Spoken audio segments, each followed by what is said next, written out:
एक समय की बात है। एक व्यस्त शहर में एक व्यापारी रहता था जो अपने परिवार का पालन पोषण नमक बेचकर करता था। उसकी एक पत्नी और दो बेटे थे। बड़ा बेटा बहुत शर्मीला था और दूसरों से बात करने में झिझकता था, जबकि छोटा बेटा आत्मविश्वासी और मिलनसार था। लोग अक्सर बड़े बेटे को उसकी चुपचाप प्रकृति के कारण मूर्ख समझते थे। कई लोग उसकी भोलापन का फायदा भी उठाते थे, लेकिन उसने कभी शिकायत नहीं की। व्यापारी को अपने बड़े बेटे की संकोची स्वभाव से बहुत झुंझलाहट होती थी और वह उसे अक्सर डांटता था। इससे बेटे का आत्मविश्वास और भी कम हो गया। जब वह बड़ा हुआ तो उसका डर उसके पढ़ाई पर भी हावी हो गया। परीक्षा के समय वह उत्तर जानते हुए भी डर के कारण लिख नहीं पाता था। धीरे धीरे वह पढ़ाई में पीछे रह गया। जब वह युवा हुआ तो उसके पिता ने कहा, अब तुम मेरे साथ व्यापार में हाथ बंटाओ। पिता को निराश करने के डर से उसने हामी भर दी, लेकिन उसकी घबराहट के कारण वह बार बार गलती करता, जिससे उसके पिता और भी नाराज हो जाते। एक दिन व्यापारी किसी काम से बाहर गया था। तभी कुछ चालाक लोग दुकान पर आए और बोले, तुम्हारे पिता ने हमें शहर में सारा नमक ले जाने के लिए भेजा है। लड़का झिझक गया। उसने उनसे सवाल करने की हिम्मत नहीं की। जब तक वह कुछ समझ पाता, वे सारा माल लेकर चले गए। जब पिता लौटे और दुकान खाली देखी तो गुस्से में बोले, मूर्ख, तुमने सब कुछ लुटा दिया। तुमसे बड़ा बेवकूफ कोई नहीं। अब मेरे सामने मत आना। उनके शब्दों ने बेटे का दिल तोड़ दिया। पिता की नाराजगी, लोगों की हंसी और अपनी बेबसी ने उसे अंदर तक तोड़ दिया। दुखी होकर वह नदी किनारे जा बैठा। उसके मन में आया, अब जीने का कोई मतलब नहीं, मैं तो असफल ही रहूंगा। वह नदी में कूदने ही वाला था कि तभी एक युवक जो एक शिष्य था उधर से गुजरा और उसे पकड़कर खींच लिया। लड़का गुस्से में बोला, तुमने मुझे क्यों बचाया? मेरी जिंदगी बेकार है, मैं कुछ नहीं कर सकता। शिष्य ने मुस्कुराते हुए कहा, जिंदगी केवल एक बार मिलती है। जब तक तुम जीवित हो तुम अपनी असफलता को सफलता में बदल सकते हो, लेकिन अगर तुम हार मान लोगे तो कभी नहीं जान पाओगे कि तुम में कितनी क्षमता थी। लड़के ने कहा, मैं शर्मीला और कमजोर हूं। मेरे पिता मुझसे नफरत करते हैं। मैं पढ़ा लिखा नहीं हूं। लोग मुझे मूर्ख कहते हैं। क्या मुझे जीने का हक भी है? शिष्य ने कहा, मेरे गुरु तुम्हारे सवाल का जवाब दे सकते हैं। चलो, उनके पास चलो। पहले तो लड़का मना करता रहा, लेकिन अंत में वह शिष्य के साथ आश्रम चला गया। वहां एक विशाल वृक्ष के नीचे एक महान संत ध्यान में लीन बैठे थे। दोनों ने उनके चरणों में प्रणाम किया। जैसे ही लड़के ने संत को देखा, उसकी आंखों से आंसू बह निकले।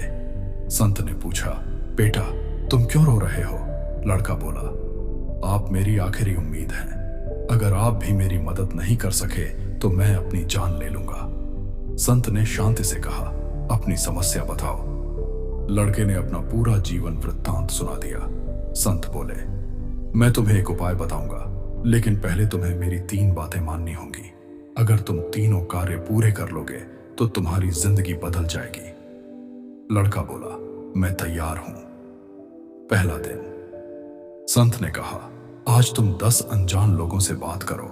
उनसे उनकी जिंदगी के बारे में पूछो और उनके जवाब लिखो। लड़का डर गया, लेकिन उसने प्रयास किया। कुछ लोगों ने उसे नजरअंदाज किया, कुछ ने बुरा कहा, लेकिन वह लगा रहा। शाम तक उसने 10 लोगों से बात कर ली और 2-3 नए दोस्त भी बना लिए। गर्व से वह संत के पास लौटा। दूसरा दिन। संत ने कहा, आज तुम 10 बच्चों को पानी के महत्व के बारे में सिखाओ।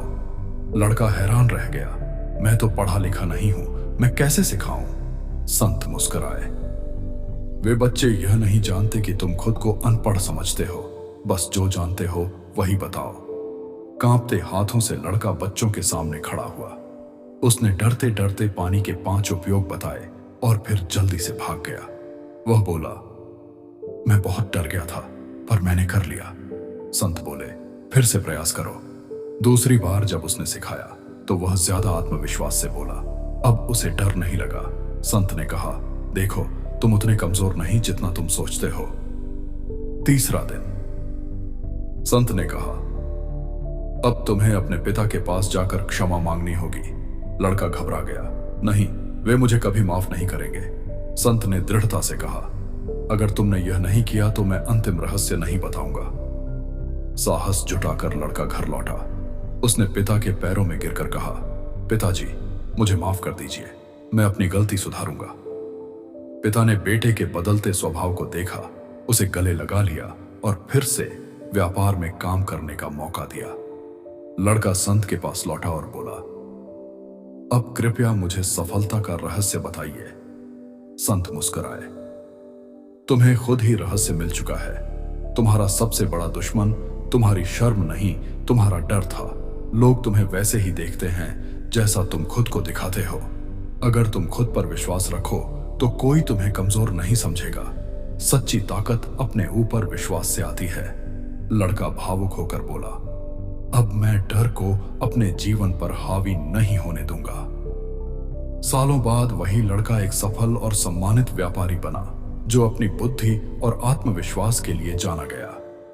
सीख, आत्मविश्वास जन्म से नहीं आता, उसे हम खुद बनाते हैं। सबसे शर्मीला व्यक्ति भी मजबूत बन सकता है अगर वह खुद पर विश्वास करे। हमारी सबसे बड़ी सीमाएं हमारे मन में होती हैं। डर और आत्मसंदेह हमें रोकते हैं, लेकिन साहस और लगातार प्रयास हमें सफलता तक ले जाते हैं। दुनिया हमें वैसे ही देखती है जैसा हम खुद को दिखाते हैं। इसीलिए खुद पर विश्वास रखो, छोटे छोटे कदम आगे बढ़ाओ और तुम वह ताकत पालोगे जिसकी तुम्हें कभी कल्पना भी नहीं थी। अगर आपको हमारी कहानियां अच्छी या प्रेरणादायक लग रही हैं, तो चैनल को सब्सक्राइब करना ना भूलें, ताकि ऐसी अच्छी अच्छी कहानियां आप तक जल्दी से जल्दी पहुंच सकें।